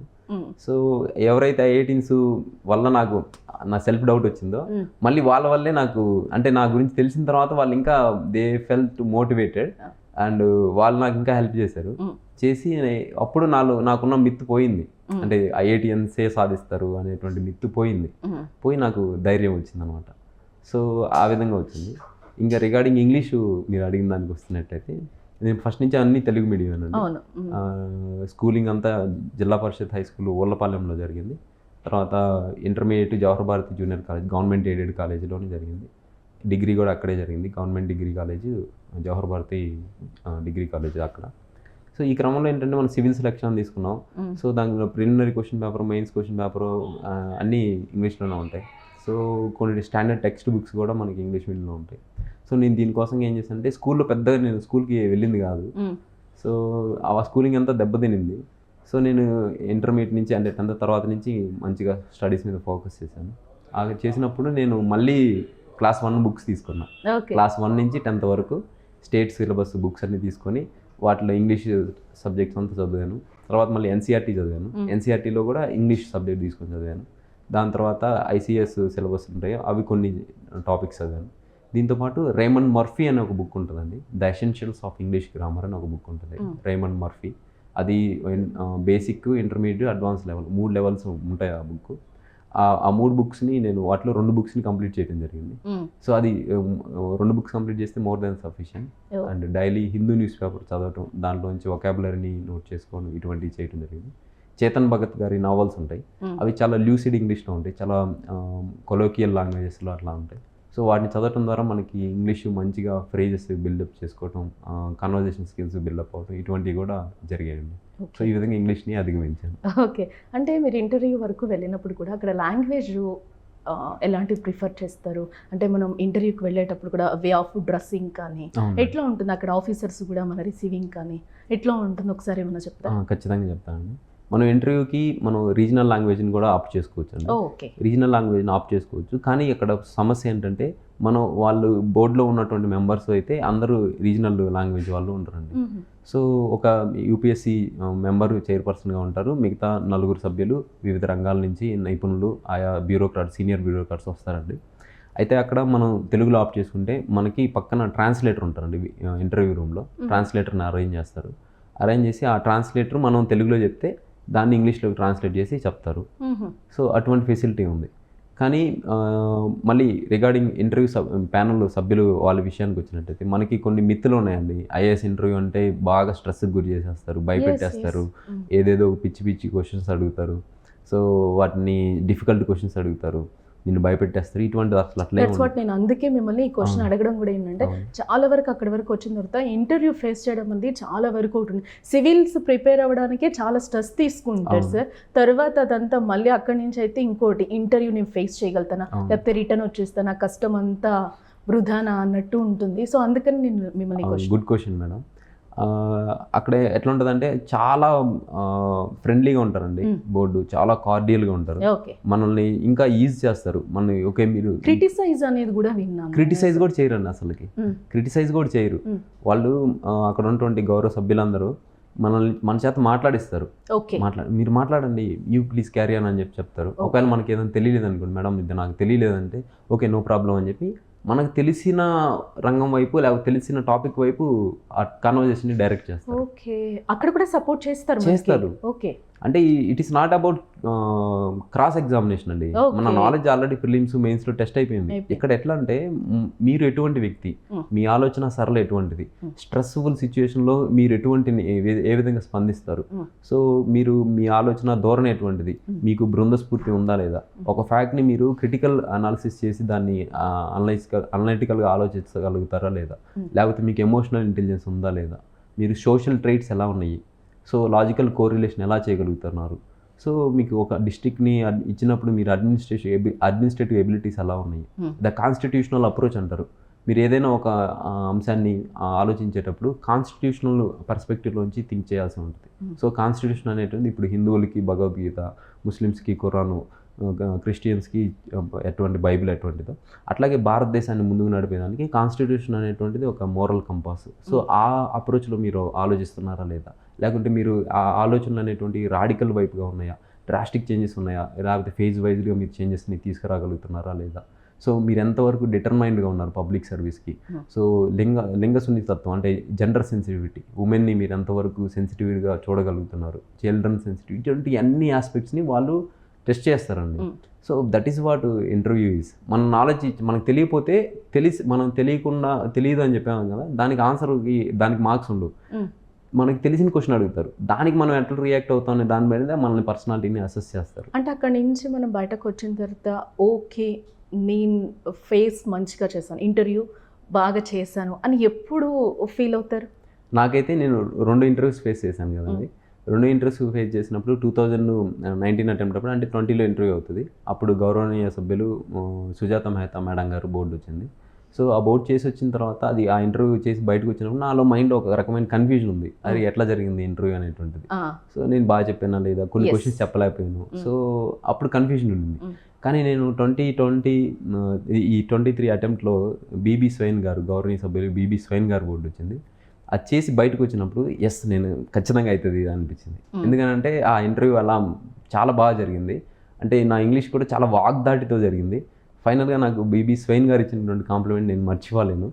సారు ఏమన్నారంటే your English is so good, go and say thanks to your English teacher అని చెప్పారు. మీ బుక్స్కే చెప్పలేము చెప్పారు. సో దాని తర్వాత ట్రాన్స్లేటరు కూడా అరేంజ్ చేశారు. అయితే సారు మళ్ళీ ఫైనల్గా ఒక జోక్ కూడా క్రాక్ చేశారు, యూ మేడ్ మ్యామ్ జాబ్లెస్ అని చెప్పారు. అంటే ట్రాన్స్లేటర్ని పెట్టాం కదా, నేను ట్రాన్స్లేటర్ హెల్ప్ తీసుకోకపోతే అప్పుడు మేడంకి పనే లేకుండా చేశారు మీరు అని అంటే, say one thing in Telugu so that her job also will be fulfilled అన్నాడు. అంటే ఆ మేడం వచ్చిన పర్పస్ కూడా సర్వ్ అవుతుందని నేనుండి, సార్ మేడం బోర్డుకి నా వైపు నుంచి కృతజ్ఞతలు చెప్పండి, సో నన్ను మాట్లాడే అవకాశం ఇచ్చి కార్డియల్ ఎన్విరాన్మెంట్లో నాకు ఇంటర్వ్యూ కండక్ట్ చేసినందుకనంటే మేడం చెప్పారు ట్రాన్స్లేట్ చేసి. చెప్పిన తర్వాత ఆయన అన్నారు, even if you have not translated it, we have understand that contextually అని చెప్పి అన్నారు. సో ఆ కాంటెక్స్ట్ తర్వాత ఇంకోటి ఏంటంటే, నా ఇంటర్వ్యూ 40 minutes జరిగిందండి.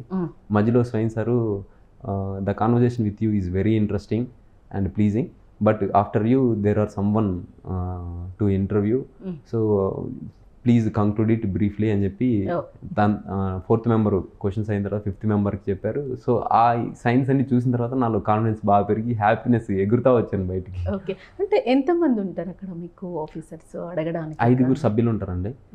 యూపీఎస్సీ ఆనరబుల్ గౌరవనీయ యూపీఎస్సీ మెంబర్స్ ఎవరైతే ఉంటారో వాళ్ళు చైర్పర్సన్గా ఉంటారు. దాంట్లో మిగతా 4 సభ్యులు ఉంటారు. 4 సభ్యులు కూడా వివిధ రంగాల నుంచి సీనియర్ బ్యూరోక్రాట్స్ కావచ్చు, లేకపోతే కార్పొరేట్లో ఉన్నటువంటి టాప్ కార్పొరేట్ లీడర్స్ కావచ్చు, తర్వాత సోషల్ యాక్టివిటీస్, ఇటువంటి వాళ్ళు ఉండటం అనేటువంటిది ఉంటుంది. అదేవిధంగా ఒక మహిళా సభ్యురాలను కూడా ఉంచడం అనేటువంటిది ఉంటుందండి. అంటే టోటల్గా ఎంతసేపు ఉంటుంది? 5 ఉంటారండి. మా ఆన్ అండ్ యావరేజ్ ఇంటర్వ్యూ అనేటువంటిది 25-30 minutes అనేటువంటి జరుగుతుంది. కానీ మీది 40 minutes జరిగిందండి నాది.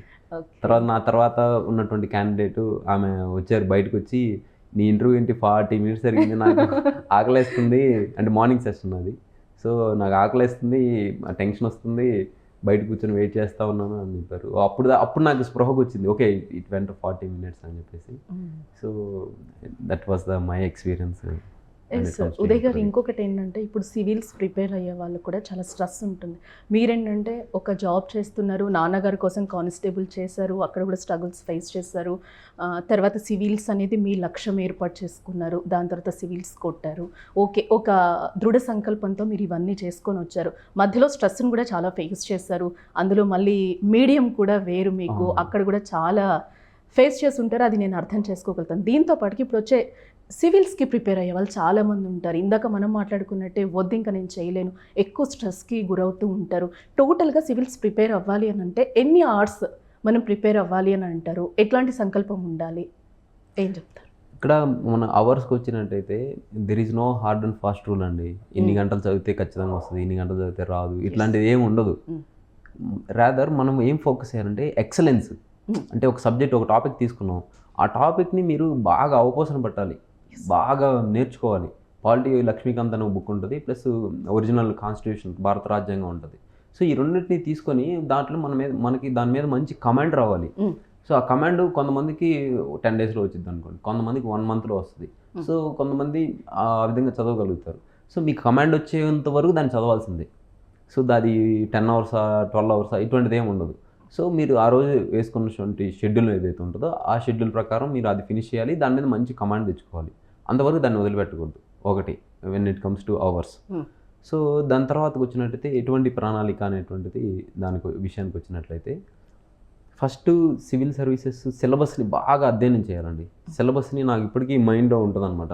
మనం ఎక్కాలి ఎట్లయితే బట్టి పడతాం టేబుల్స్, అట్లా సిలబస్ని బట్టి పట్టేసేయాలి. బట్టి పట్టేసిన తర్వాత మనకి ఒక బౌండరీస్ సెట్ అయిపోతాయి, సిలబస్ అనేటువంటి బౌండరీస్. సో ఆ సిలబస్ అనేటువంటి బౌండరీస్ సెట్ అయిపోయిన తర్వాత మనం ప్రీవియస్ ఇయర్ క్వశ్చన్ పేపర్స్ని తీసుకోవాల్సి ఉంటుంది. ప్రీవియస్ ఇయర్ క్వశ్చన్ పేపర్స్ తీసుకొని ప్రిలిమ్స్ మెయిన్స్ తీసుకొని వాటిని అధ్యయనం చేయాలి. వాటిని ఏ విధంగా అధ్యయనం చేయాలి, ఏ టాపిక్స్ నుంచి ఇస్తున్నారు, ఉదాహరణకు ఏ టాపిక్ నుంచి ఇస్తున్నారు, ఎంత డెప్త్లో ఇస్తున్నారు, ఏ విధమైనటువంటి వెరైటీస్తో ఇస్తున్నారు, ఇటువంటివి ఉంటాయి. సో ఉదాహరణకి కొన్ని క్వశ్చన్స్ తీసుకుంటే ఇంటలెక్చువల్ ప్రాపర్టీ రైట్స్, లేకపోతే జోగ్రఫికల్ ఇండికేషన్స్, లేకపోతే direct principles of state policy DPSPs, so parliament వాటి యొక్క ప్రొసీజర్స్, సో ఇటువంటి టాపిక్స్ నుంచి ప్రతి సంవత్సరం క్వశ్చన్స్ ఉంటాయి. సో ఆ టాపిక్స్ చాలా ఇంపార్టెంట్ టాపిక్స్ అనమాట. సో మనం ఎప్పుడైతే సిలబస్ని ప్రీవియస్ ఇయర్ క్వశ్చన్ పేపర్ని చూస్తామో అప్పుడు అవి మనకి అర్థమవుతాయి. సో ఆ విధంగా ఫస్ట్ సిలబస్ అధ్యయనం చేయాలి, తర్వాత ప్రీవియస్ ఇయర్ క్వశ్చన్ పేపర్స్ అధ్యయనం చేయాలి, తర్వాత బేసిక్స్ తెలుసుకోవాలి. What is democracy, what is election, what is sovereignty, what is secularism, ఇటువంటి కాన్సెప్ట్స్ అన్నీ మనకి బేసిక్ స్కూల్ బుక్స్లో ఉంటాయి. అవి ఎన్సీఆర్టీ బుక్స్ని క్లాస్ 6 నుంచి 10th వరకు చదవాల్సి ఉంటుంది. వాటి చదివే క్రమంలో మనం షార్ట్ నోట్స్ తయారు చేసుకోవాలి, మన ఓన్ నోట్స్ని తయారు చేసుకోవాలి. ఆ బుక్గా చదివేస్తే మనకి రివిజన్ అవ్వదు. సో వాటిని మనం షార్ట్ నోట్స్ తయారు చేసుకోవాలి. ఆ షార్ట్ నోట్స్ తయారు చేసుకుంటే అప్పుడు మనం ఈజీగా రివిజన్ చేయగలుగుతాం. సో వాటిని షార్ట్ నోట్స్ చేసుకోవాలి. తర్వాత ఒక సబ్జెక్ట్కి ఒక స్టాండర్డ్ బుక్ ఉంటుంది, ఏదో ఒక స్టాండర్డ్ బుక్ తీసుకోవాలి మనం. ఆ స్టాండర్డ్ బుక్ తీసుకొని దాన్ని కంప్లీట్ చేయాలి. దాన్ని కంప్లీట్ చేసి తరోగా కంప్లీట్ చేయాలి. దాని నుంచి కూడా మనం షార్ట్ నోట్స్ తయారు చేసుకోవాలి. అప్పుడు సబ్జెక్ట్కి ఒక షార్ట్ నోట్స్ మనకి తయారైపోతుంది. Geography, history, polity, economy, science, current affairs, internal security, environment, ఇట్లా. సో ఎప్పుడైతే మనకి సిలబస్ ఈ బేసిక్ బుక్స్, స్టాండర్డ్ బుక్స్లో నుంచి మనకి ఒక నోట్స్ తయారైపోతుందో ఇంకా అక్కడ ఇది చేయడానికి ఒక 1.5 year 2 years పడుతుంది. సో ఈ క్రమంలో అప్పుడు మనకి కిక్ స్టార్ట్ అవుతుంది అనమాట, కాన్ఫిడెన్స్ వస్తుంది. దాని తర్వాత మనం దాన్ని పదే రివిజన్ చేయటమే మన నోట్స్ని. సో అలా నేను నోట్స్ తయారు చేసుకున్నాను, నా ఓన్ నోట్స్. ఇంకా నాకు ఆ స్టాండర్డ్ బుక్స్, బేసిక్ బుక్స్తో పని లేదు ఇప్పుడు. సో వాటిని నా నోట్స్ తయారు చేసుకున్నాను. ఆ నోట్స్ తయారు చేసుకొని వాటినే చదువుతూ ఉంటాను. ఇంకా ప్రిలిమ్స్ కదే, మెయిన్స్ కదే, ఆ విధంగా చదువుతూ ఉంటాను. సో నాకు ఈ సంవత్సరం పేపర్ చాలా డిఫికల్ట్ పేపర్, ప్రిలిమినరీ పేపర్ కానీ సీసెట్ కానీ. నాకు ఈ సంవత్సరం పేపర్లో నాకు 106 మార్క్స్ వచ్చాయి. 2023 సివిల్ సర్వీస్ ప్రిలిమినరీ జిఎస్ పేపర్లో 106 మార్క్స్ వచ్చాయి. కట్ ఆఫ్ వచ్చే 75 మార్క్సే ఉంది. సో అంటే అరౌండ్ 30 మార్క్స్ మార్జిన్ పెట్టగలిగా. అంటే ఈ విధంగా మనం బేసిక్స్ వీటిని కలిపి ఒక నోట్స్ తయారు చేసుకోవాలి, షార్ట్ నోట్స్. ఆ నోట్స్ వల్లే అట్లా సాధ్యమవుతుంది. సో అదొకటి. ఈ ప్రణాళిక లేక కొంతమంది సఫర్ అవుతారు. రెండోది, కొంతమందికి ప్రణాళిక ఉంటుంది కానీ దాన్ని ఎగ్జిక్యూట్ చేయలేక సఫర్ అవుతారు. వాళ్ళకి ఏంటంటే మోటివేషన్ అనేటువంటిది ఉండదన్నమాట. సో ఉన్నా కానీ దీనికి ఏంటంటే కన్సిస్టెంట్ ఎఫర్ట్స్ ఉండాలి. ఎందుకు అని అంటే మనం 10th క్లాస్ అనుకోండి, 35 మార్కులు వచ్చిన ప్రతి ఒక్కరూ పాసే. మీరు 1 కోటి మందిని తీసి రాపించండి, 1 కోటి మందికి 36 మార్కులు వస్తే 1 కోటి మంది పాసే. కానీ సివిల్ సర్వీస్లో ఉండేటువంటి వేకెన్సీస్ మాత్రం అరౌండ్ 1000 ఉంటాయి every year. So 10 lakh people ఉంటారు. సో ఇది రిలేటివ్ మెరిట్ అనమాట ఇది. సో మీకంటే నేను 1 మార్క్ ఎక్కువ తెచ్చుకుంటే అప్పుడు. సో ఆ రిలేటివ్ మెరిట్ అనేటువంటిది, ఈ కాంపిటీషన్ యొక్క తీవ్రత ఎంత ఉంటుంది అనేటువంటిది మనం కనుక మైండ్లో పెట్టుకుంటే, ప్లస్ ఒక నోబుల్ కాజ్ ఉండాలండి. నోబుల్ కాజు అంటే ఇప్పుడు ఏదో స్టేటస్ కోసమో లేకపోతే మనీ కోసమో ఇటువంటి వాటి కోసమో కనుక మనం మనలో వెంపర్లాడుతుంటే అది ఆటోమేటిక్గానే నేచర్ మనకి సహాయం చేయదు. నిన్ను పోస్ట్ పోన్ చేసే మూడ్లోకే నెట్టేస్తుంది. అట్లాగా మనం ఒక నోబుల్ కాజ్ని కనుక క్యారీ చేస్తూ దానికోసం నేను గుర్తు చేసుకుంటే, నాకు ఈ రోజుకి 109 నా కెరీర్ మొత్తం ఈ జంతు సంరక్షణ మీద ఐఏఎస్ ఆఫీసర్గా వేసేస్తే నీ కెరీర్ మొత్తం దీనిలోనే పనిచేసుకుంటా ఉంటా. సో నాకు అంత బలమైన తృష్ణ అనమాట వాటి మీద. సో మీకు అంత నోబుల్ కాజ్ ఉన్నప్పుడైతే ఉంటే కనుక, సో మీకు ఇది ప్రకృతి, దైవం, యూనివర్స్ మొత్తం మీకు సహాయం చేస్తాయి. సో ఆ నోబుల్ కాజ్ పెట్టుకొని దానికోసం డిటర్మైన్డ్గా పనిచేస్తూ పోతే ఆ డిమోటివేషన్ అనేటువంటిది ఉండదు. అట్లా అంటే 1 time రాస్తారు, 2nd time రాస్తారు, 3rd time రాస్తారు, రాస్తూనే ఉంటారు. ఇంకొంచెం స్ట్రెస్ అయిపోతుంటారు, ఇంకా నేను రాయలేనేమో అనే వాళ్ళకి మీరేం చెప్తారు దగ్గర? ఏదైనా మనం లక్ష్యం అనేటువంటిది, పడిలేచిన కెరటం అనేటువంటిది ఉంటుంది కదా. పడిలేచిన కెరటం లాగే ఇప్పుడు సముద్రంలో ఎక్కడో చిన్న అలా స్టార్ట్ అవుతుంది. అలా స్టార్ట్ అయ్యి అవుతూ పడుతూ లేస్తూ చివరికి తీరాన్ని దగ్గరికి వస్తుంది. సో గమ్యం దగ్గరికి. సో అది అటువంటిదే మన ప్రయత్నాలు కూడా. మనం ఏమనుకుంటామంటే, ఓకే నేనేమనుకున్నాను ఫస్ట్ అటెంప్ట్లో నాకు ఇంటర్వ్యూ దగ్గర వచ్చేసినప్పుడు ఓకే వచ్చేసింది, ర్యాంక్ వచ్చేసింది, అయిపోయింది అనుకున్నాం. సో దాని తర్వాత రిజల్ట్స్ పోయిన తర్వాత ఓకే నెక్స్ట్ అటెంప్ట్ కొట్టేద్దాం అనుకున్నా, కోవిడ్ వచ్చింది. దాని తర్వాత ఓకే ఇది అయింది కదా, మంచి గ్యాప్ వచ్చింది, ఈసారి మంచి కొడదాము అనుకున్నా, కానీ సీసాట్ పోయింది. సో ఇన్ని అయిపోయిన తర్వాత మళ్ళీ బౌన్స్ బ్యాక్ అయ్యి మళ్ళీ ఎఫర్ట్ పెట్టి మళ్ళీ రాసినప్పుడు అసలు ఎంత disasters, that was the disasters లో point that I have faced in 2000. Total ఎన్ని అటెంప్ట్స్? 4 అటెంప్ట్స్. నేను 4 అటెంప్ట్స్ ఇచ్చానండి. అంటే టోటల్ సివిల్స్కి జనరల్ క్యాండిడేట్స్కి అయితే 6 అటెంప్ట్స్ ఉంటాయి. ఇంకా వేరియస్ కేటగిరీస్ని బట్టి ఓబీసీకి అయితే 3 ఎక్స్ట్రా అటెంప్ట్స్ ఉంటాయి. ఎస్సీ ఎస్టీ కేటగిరీ ఉన్న వాళ్ళకైతే 5 ఇయర్స్ అంటే 5 అటెంప్ట్స్ 5 ఇయర్స్ ఉంటాయి ఎక్స్ట్రా, ప్లస్ అన్లిమిటెడ్ అటెంప్ట్స్ ఉంటాయి. ఇంకా ఫిజికల్ హ్యాండిక్యాప్డ్ వాళ్ళకి వాళ్ళ కేటగిరీస్ ప్రకారంగా అటెంప్ట్స్ అనేటువంటిది ఇవ్వడం జరుగుతుంది. ఎస్, అంటే మీరు 780 ర్యాంక్తో కూడా సాటిస్ఫై అవ్వట్లేదు, నేను ఇంకా కొట్టాలి అనేది కూడా మేము విన్నాము, ఇంకా ఇంట్రెస్టెడ్గా ఉన్నారు, ఇది కాదు ఇంకా మంచి ర్యాంక్ కొట్టాలి అని చెప్పి. దీంతో పాటుగా ఐఏఎస్ఆ ఐపీఎస్ అంటే మీరు ఏం చూస్ చేసుకుంటారు? నేను ఎర్లియర్ అంటే మనకి డాఫ్ అనేటువంటిది ఒకటి ఫిల్అప్ చేయాల్సి ఉంటుంది మేడం ఇంటర్వ్యూ వెళ్ళే ముందు. సో ఆ డాఫ్ని ఫిల్అప్ చేసేటప్పుడు కూడా నేను ఐపీఎస్ అనే వంటిది నా మనసులో దృఢంగా అనేటువంటిది ఉంది. సో నేను అప్పుడు ఏం చేశానంటే ఐపీఎస్ పెట్టేశాను ఆల్మోస్ట్ ప్రివ్యూ, అంటే ఎడిట్ చేసేది ముందు వరకు కూడా. పెట్టిన తర్వాత నాకు శరత్ సార్ అని ప్లస్ మెండా వెంకటేష్ అని 2 ఫ్రెండ్స్ ఉన్నారు, శరత్ సారు మెండా వెంకటేష్. వాళ్ళు ఏంటంటే ఒక 11 మంది ఐపీఎస్ ఆఫీసర్ల చేత మాట్లాడిచ్చారు నాకు. సో అటువంటి మాట్లాడించినప్పుడు నాకు అర్థమైంది ఏంటంటే ఐఏఎస్ అనేటువంటిది అంటే నేను అనుకున్నటువంటి లక్ష్యం ఉన్నాయి ఏవైతే ఉందో, జంతు సేవ చేయటం, అనాథలకి వాళ్ళకి సహాయం చేయటం, ఇటువంటి వాటికి నాకు ఇంకా ఎక్కువ వైడర్ ప్లాట్ఫామ్ ఇస్తుందని నాకు అప్పుడు అర్థమైంది. సో అప్పటి వరకు ఏంటంటే నాకు చెప్పాను కదా కసి ఉండేది, అప్పుడు ఆ అవమానానికి ఇది తీసుకోవాలి, ఇట్లా బదులుగా మనం ఖచ్చితంగా అవ్వాలి ఆయనకంటే ఉన్నతాధికారం. కానీ తర్వాత నేను ఆలోచనకి ఎక్కువ ప్రాధాన్యత ఇచ్చి మళ్ళీ ఐఏఎస్ అనేటువంటి దానికి ప్రిఫరెన్స్ ఇస్తాను మేడం. అంటే మీరు అంటున్నారు అంటే సిఐ మిమ్మల్ని ఏ విధంగా అయితే అవమానించారో ఐపీఎస్కి వెళ్ళి నేను ఆయన కంటే కొంచెం పెద్దగా నేను ఆ అవమానాలు ఆయన కూడా ఫేస్ చేసేలాగా చేయాలి, ఒక కక్ష సాధింపు చేయాలనేది. కక్ష సాధింపు అనేది నాకు అసలు లేదండి ఆలోచన. నేను చెప్పాను కదా, నేను ఎప్పుడైతే కృష్ణతత్వంలోకి అనేటువంటిది వచ్చానో, ఈ కర్మ సిద్ధాంతం అనేటువంటిది భగవద్గీత యొక్క సారాంశం, వీటిని గమనించినప్పుడు ఎవరి కర్మకు వాళ్ళ ప్రతిఫలాన్ని ఖచ్చితంగా అనుభవిస్తారు. సో అది ఆయన కర్మకు ఆ ప్రతిఫలాన్ని ఖచ్చితంగా తీసుకుంటారు. సో ప్లస్ నా అనుకున్నటువంటి ఆలోచన ఏంటంటే ఆయనలో ఉన్నటువంటి ఆ దైవ స్వరూపాన్ని ఇప్పుడు ఆయన అయితే ఎప్పుడైతే రిలీజ్ అవుతారో, ఆయన ఇప్పుడు నేను ఒక్కనే కాదు, హరికృష్ణ అని ఒక కానిస్టేబుల్ ఉన్నారు, ఆయన అలా హరాస్ చేశారు. తర్వాత రమేష్ అని ఆయన సయాటికా సర్జరీ చేయించుకుంటే ఆయన్ని కూడా లీవ్ ఇవ్వకుండా అలాగే హరాస్ చేశారు. మహేంద్ర అని ఇంకొక కానిస్టేబుల్ ఉన్నారు, ఇప్పుడు ఎస్ఐగా ఉన్నారు, ఆయన కూడా అలాగే హరాస్ చేశారు. సో అంటే నా ఒక్కరిని చేస్తే అదేదో నా ఒక్కడే తప్పు ఉందనుకోవచ్చు. అట్లా కాకుండా ఆయన ఇంటెన్షనల్గా ఆయనకంటే ఇంకెవరు గ్రో అవ్వకూడదు, అది ఆయన ఇంటెన్షన్ యాక్చువల్గా. సో ఇట్లా చేసినప్పుడు మనకి ఎందుకండి వ్యక్తులు, సంస్థలు, వ్యవస్థలు, దేశం నిర్మాణం, పాలిటీ, ఎకానమీ, ఈ వ్యవస్థలను ఎందుకు, మీడియా ఇవన్నీ ఎందుకు, మానవ సంక్షేమాన్ని ముందుకు తీసుకెళ్ళడానికి, మనిషిని ఇంకా ముందుకు అడ్వాన్స్ చేయడానికి అనమాట, మనిషి యొక్క బాధను తొలగించి అనేటువంటి. పాలిటీలో ఒకటి ఉంటుంది, రాజ్యం యొక్క ఉద్దేశం ఏంటంటే మనిషి యొక్క పురోగతిని ముందుకు తీసుకెళ్ళడం కోసం, స్టేట్ అనేటువంటి to further the interest of the humanity అనేది. సో అలాంటి లేనప్పుడు అది మీకు ఆ బేసిక్ హ్యూమానిటీ, ఆ హ్యూమనిస్టిక్ అప్రోచ్ లేనప్పుడు మీరు ఎంత పెద్ద పదవిలో ఉన్నా కానీ అది అసురులతో సమానం, మీరు మానవులతో కాదు.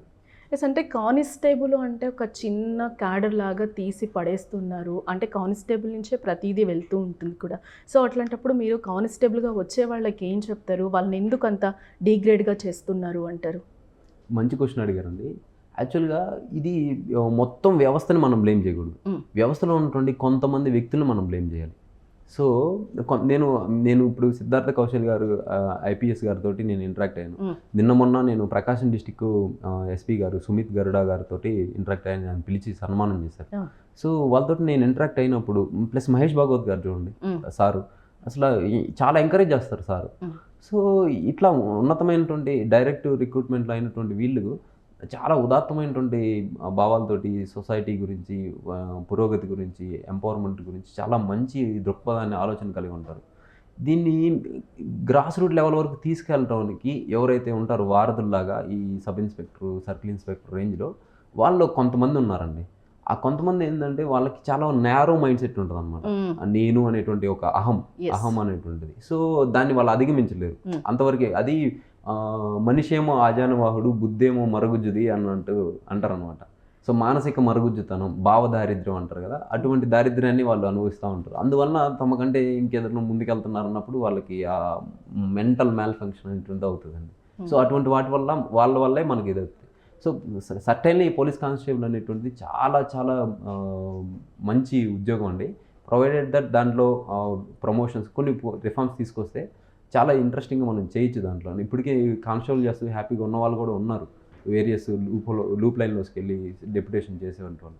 నేను ఖచ్చితంగా యంగ్స్టర్స్ ఎవరైతే కానిస్టేబుల్ జాబ్ చూస్ చేసుకుంటారో వాళ్ళకి నేను ఖచ్చితంగా సజెస్ట్ చేస్తాను జాయిన్ అవ్వమని. బట్ ఏంటంటే దాంతో సాటిస్ఫై అవ్వకుండా మీ లీజర్ టైంని ఉపయోగించుకొని కెరీర్ని కూడా ముందుకు నడిపించుకోవాలి. ఆ కానిస్టేబుల్ని చేయడం వల్లే నాకు వ్యవస్థల పట్ల, ప్రజల పట్ల, తర్వాత సమాజం పట్ల ఫస్ట్ హ్యాండ్ ఎక్స్పీరియన్స్ అనేటువంటిది రావడం జరిగింది. So certainly it is very good. ఇంకా ఇన్ఫ్యాక్ట్ నేను ఇద్దరు లేవగానే ఏం చేస్తానంటే, ఫస్ట్ నాకు జన్మనిచ్చిన తల్లిదండ్రులకి, నన్ను పెంచి పెద్ద చేసిన మా నాయనమ్మకి, నాకు చదువు చెప్పినటువంటి నా గురువులకి, నాకు కూడి పెట్టినటువంటి నా పోలీస్ ఉద్యోగానికి నేను ఫస్ట్ దండం పెట్టుకుంటాను. చివరిగా దైవానికి పెట్టుకుంటాను. సో ఇట్లా ఆ గ్రాటిట్యూడ్ని నేను ఎవ్రీడే దాన్ని చూపిస్తానండి. సో పోలీస్ కానిస్టేబుల్ జాబ్ నాకు ఆ వేదిక ఉపయోగపడింది. అట్ ద సేమ్ పాయింట్ కొంతమంది వ్యక్తుల వల్ల నన్ను ట్రిగ్గర్ చేసేటువంటి వేదిక కూడా అయింది అది. ఎస్, సివిల్స్ కొట్టారు, కొట్టిన తర్వాత కానిస్టేబుల్గా ఉన్నప్పుడు మీరు కొట్టినవి తీసుకున్నారు, తర్వాత మీరు సివిల్స్గా కొట్టారు, అది అందరు తీసుకుంటున్నారు ఇప్పుడు, ఇంక్లూడ్ మీ సిఐ కూడా తీసుకుంటూ ఉండొచ్చు. అంటే ఫస్ట్ అప్లాజ్ మీకు ఎక్కడి నుంచి వచ్చింది? Best wishes. ఎస్ మేడం, భలే క్వశ్చన్ అడిగారు. నాకు బెస్ట్ విషెస్ అంటే చాలామంది విష్ చేశారు. ఫార్మర్ డీజీపీల దగ్గర నుంచి, మా బ్యాచ్ కానిస్టేబుల్స్ దగ్గర నుంచి, అదేవిధంగా నాకు చిన్ననాటి ఫ్రెండ్స్, వాళ్ళు చిన్నప్పుడు చెడ్డీ ఫ్రెండ్స్ అంటారు కదా, అక్కడి నుంచి అందరూ నాకు చాలామంది విష్ చేశారు.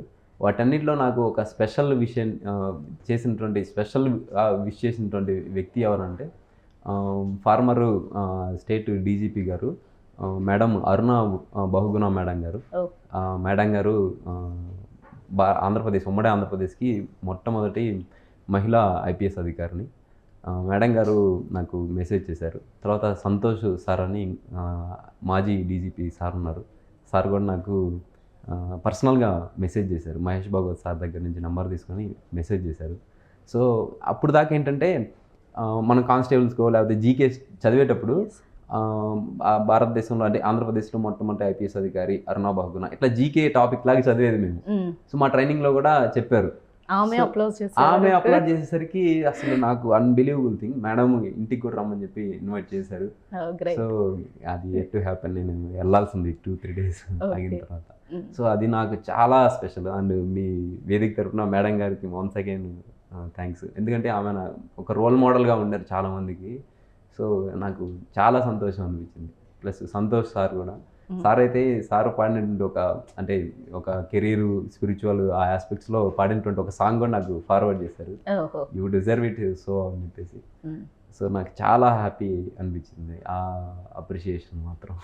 ఎస్, ఇప్పుడు అప్కమింగ్ మనకి సివిల్స్కి ప్రిపేర్ అయ్యే వాళ్ళకి కానీ, ఇటు కానిస్టేబుల్స్గా ఎన్నో హోప్స్ పెట్టుకొని వస్తూ ఉంటారు. సో వాళ్ళకి సుమన్ టీవీ వేదిక ద్వారా మీరు ఏం చెప్పదలుచుకుంటున్నారు? సుమన్ టీవీ వేదిక ద్వారా నేను ఎవరికైనా చెప్పాలంటే, ఈ పోలీస్ కానిస్టేబుల్, సివిల్ సర్వీసెస్ ఇటువంటి వేదిక కాదండి, మనం ఏ రంగానైనా ఎంచుకోండి. మీడియా కావచ్చు, స్పోర్ట్స్ కావచ్చు, రీసెర్చ్ కావచ్చు, హైయర్ ఎడ్యుకేషన్స్ కావచ్చు, వైద్య రంగం కావచ్చు, ఎటువంటి రంగం అయినా ఎంచుకోండి. నాకున్నటువంటి అప్రోచ్ ఏంటంటే 3 మంత్రాలండి. ఒకటి డిసిప్లైన్, క్రమశిక్షణ అనేటువంటిదండి. మనం ర్యాకెట్ వేగంతో దూసుకెళ్తాం, కానీ క్రమశిక్షణ లేకపోతే అది ఒక కక్షలోకి వెళ్ళాల్సింది ఇంకొక రాంగ్ కక్షలోకి వెళ్ళిపోతాం. ఒకటి. సో మనం వేగం కాదు, క్రమశిక్షణ అనేటువంటిది ముఖ్యం, డిసిప్లిన్. తర్వాత డెడికేషన్ అనేటువంటి, మనం చేసే క్రమంలో మనం ఒక లక్ష్యాన్ని ఎంచుకొని ముందుకెళ్ళే క్రమంలో మనం అనుకోనివి మనకి కంటికి కనిపించిన అవరోధాలు ఎన్నో మనల్ని డిస్టర్బ్ చేస్తుంటాయి మెంటల్గా, ఇటువంటి వాటి విధంగా. సో ఆ డిస్ట్రాక్షన్స్ ఎన్ని వచ్చినా, అవరోధాలు ఎన్ని వచ్చినా మనం అంకితభావం అనేటువంటిది కోల్పోకూడదండి. Discipline, dedication and hard work అండి. సో మనం ఎంత బలమైన కాంక్ష, ఎంత బలమైన సామర్థ్యం ఉన్నప్పటికీ కూడా, మనల్ని చొక్కల్ని ఎక్కగలిగే లేకపోతే చందమామని చేరగలిగే సామర్థ్యం ఉన్నప్పటికీ కూడా మనం కానీ హార్డ్ వర్క్ చేయలేదనుకోండి, సో మనం ముందుకెళ్ళలేం. సో ఈ 3 చాలా నా మంత్ర అండి. సో ఇవి దేనికోసం సాధించాలి? సో ఫస్ట్ లక్ష్యం. ఈ లక్ష్యాన్ని ఎలా చేరుకోవాలంటే 3 మార్గాలండి, ఒకటే కాదు, ఆ 3 మార్గాల్ని మనం ఫుల్ఫిల్ చేయాలి. ఒకటి ఫిజికల్ గ్రోత్, ఎందుకంటే ఫిజికల్ గ్రోత్ వల్ల మనకి స్ట్రెంగ్త్, ఫిట్నెస్ వస్తాయి. సో అప్పుడే మనం ఏది పైన చేయగలుగుతాం. రెండోది మెంటల్ ఆర్ కాగ్నేటివ్ గ్రోత్ అనమాట. దీనివల్ల మనకి బుక్స్ చదవటము, నాలెడ్జ్, విజ్డమ్ ఇది వస్తుంది. సో అది మనం లక్ష్యాన్ని చేరడానికి ఉపయోగపడుతుంది. సో మూడోది స్పిరిచువల్ గ్రోత్. సో ఈ స్పిరిచువల్ గ్రోత్ అనేది మనకి స్టెబిలిటీని ఇస్తుంది, harmony, peace of mind, anxiety, depression ఇటువంటి వాటన్నిటిని దూరం చేసేస్తుంది.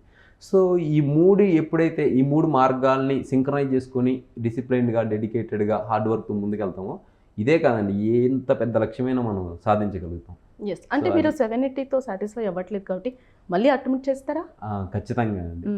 సో నాకు పట్టు వదలని విక్రమార్కుడుగా నేను ఖచ్చితంగా చేస్తాను. సో నాకు కొంతమంది ఫ్రెండ్స్ ఉన్నారు, ఎట్లా వస్తుందిరా నీకు అంత ఓపిక అని అంటుంటారు. ఒక జాబ్ వచ్చిన తర్వాత మళ్ళీ ఇచ్చేసి ఆ ఓపిక ఎట్లా వస్తుందంటే నా పర్పస్ అలాంటిది, నేను ఆ పర్పస్ని ఖచ్చితంగా సాధించేందుకు నేను ఖచ్చితంగా మళ్ళీ అటెంప్ట్ అనేటువంటిది ఇవ్వటం జరుగుతుంది. ఎస్, ఐఏఎస్గా ఛార్జ్ తీసుకున్న తర్వాత ఫస్ట్ ఎలాంటి పని చెప్పుతారు?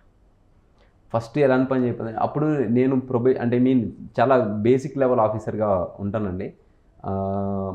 సో అప్పుడు నేను ఎలాంటి పని చేయగలుగుతానంటే ఇట్లాంటి మీడియా వేదిక ప్రెస్ మీట్ ఒకటి పెట్టి, లేకుంటే సీఎం గారిని రీచ్ అయ్యి, సార్ నన్ను ఒక యానిమల్స్ దానికి సంబంధించినటువంటి దాంట్లో వేసేసేయండి, నేను వాటికి సేవ చేసుకుంటూ ముందుకు తీసుకెళ్ళిపోతాను, ఇటువంటి 109 సర్వీస్ ప్లీజ్ తీసుకురాని చెప్పి వాళ్ళ కాళ్ళైనా పట్టుకుంటాను మేడం.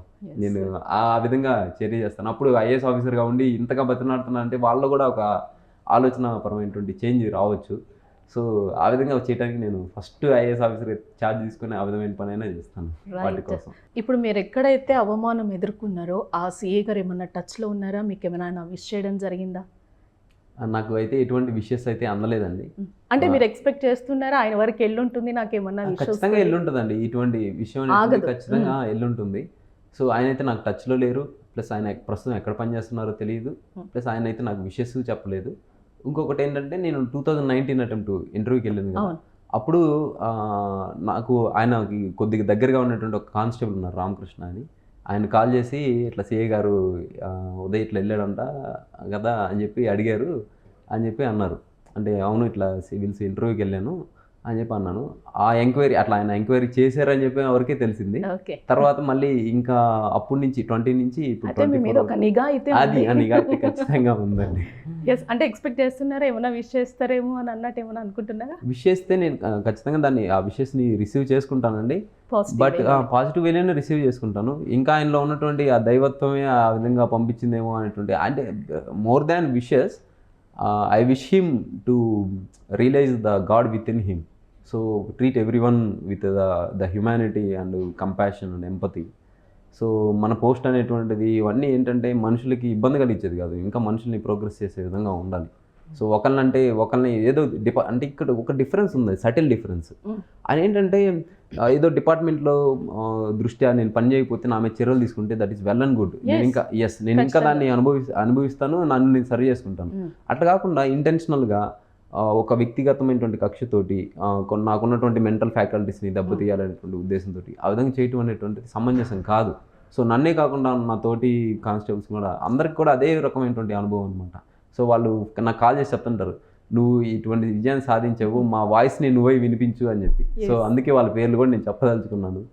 హరికృష్ణ, తర్వాత రమేష్, అదేవిధంగా మహేంద్ర అని ఇప్పుడు ఎస్ఐ పనిచేస్తున్నారు, తర్వాత శివకుమార్ గారు, ఇట్లాంటి అందరినీ వాళ్ళ వ్యక్తిగత కక్షలు పెట్టుకుని ఆయన తన బాధ్యతని వ్యక్తిగత కక్షలు తీర్చుకునే వేదికగా మార్చడం అనేది సమంజసం కాదండి. It is here for serving the humanity, that is what. Yes, right. Thank you so much Uday Krishna Reddy గారు. మీకు దృఢ సంకల్పం ఉంది, ఇంకా మళ్ళీ నెక్స్ట్ అటెంప్ట్ చేయాలి అనుకుంటున్నారు, మీ ప్యాషన్ అయితే చాలా ఉంది, మూగజీవాలకు కూడా హెల్ప్ చేయాలి అని ఒక చట్టం తీసుకురావాలనుకుంటున్నారు. ఇవన్నీ నెరవేరాలి అని కూడా మేము సుమన్ టీవీ తరపు నుంచి మేము కూడా కోరుకున్నాం. Thank you so much. Thank you అండి, thank you very much. Suman టీవీలో మీ పర్సనల్ అండ్ బిజినెస్ ప్రమోషన్స్ కోసం కింది నెంబర్కి కాంటాక్ట్ చేయండి.